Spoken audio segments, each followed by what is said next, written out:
other threat that Israel has faced. It is, as Prime Minister Netanyahu says, an existential threat, a threat to Israel's existence. Hamas causes trouble. Hezbollah causes trouble.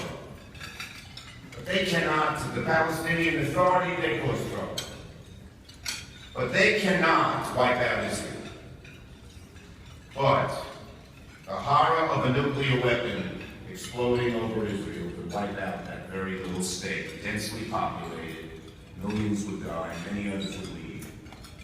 And the age-old dream of the Jewish people to have a homeland in Eretz Israel, now only 67 years old, could be gone.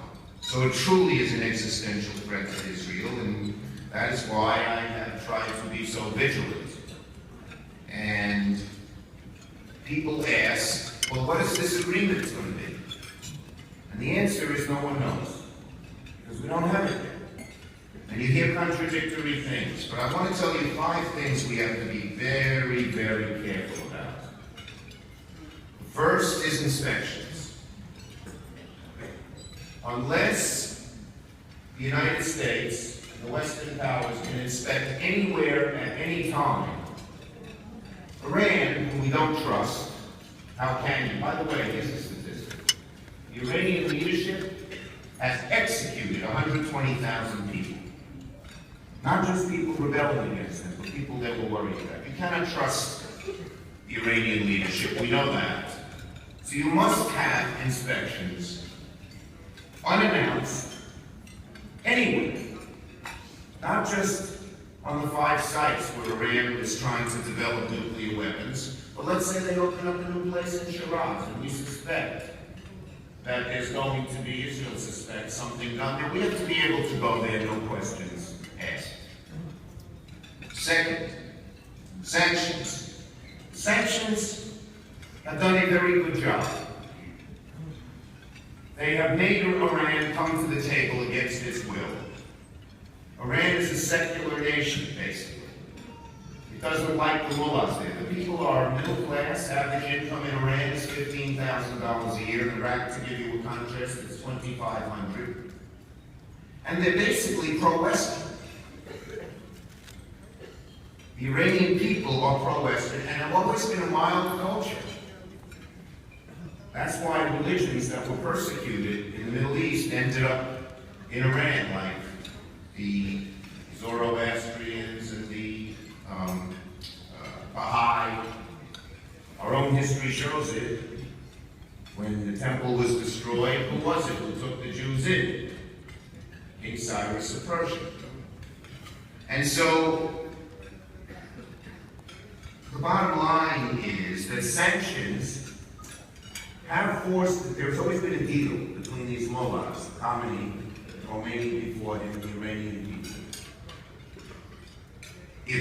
If they say to the Iranian people, we will give you economic advancement if you surrender your political and religious freedom.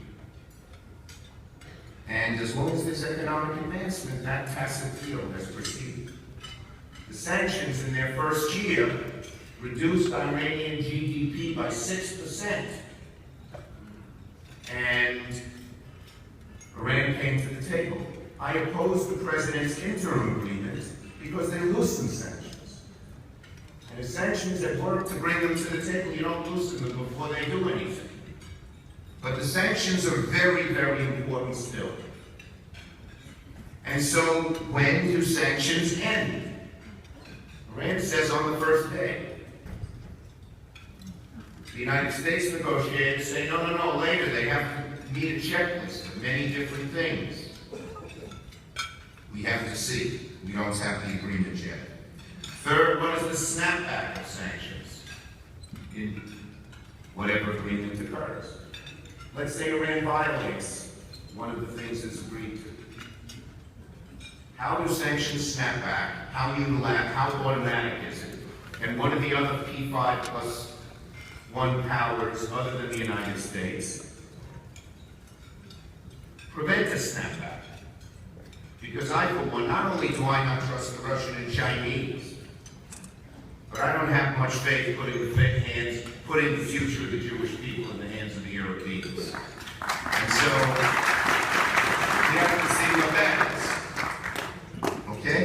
We need to know what's going to happen on all the military. It's called PMD. The military parts. Iran has said, for instance, a huge military base close to the size of Rhode Island at Parchin cannot be inspected or under any of these agreements. Well, they can do anything they wanted over there. That can't happen. And finally, and these are just these are 5 big questions that are not answered. And finally, they have 10,000 kilograms now of enriched uranium. They said they would go down to 300. Originally, they were supposed to ship them out of the country. Now they said they're not doing that. Well, what's going to happen with that 10,000 kilograms of enriched uranium? That's a lot of uranium. So for all those reasons, because I have so many questions, I, against the wishes of many in my party, was one of the lead supporters of the Corker Amendment. And that will give Congress the ability to look at whatever agreement comes up for 30 days and either disapprove it or allow it to happen. And that was very, very, very important. And we'll have to wait and see what this agreement is. But certainly, you can be sure that I will give it the most careful look, knowing that nuclear Iran is an existential threat to Israel.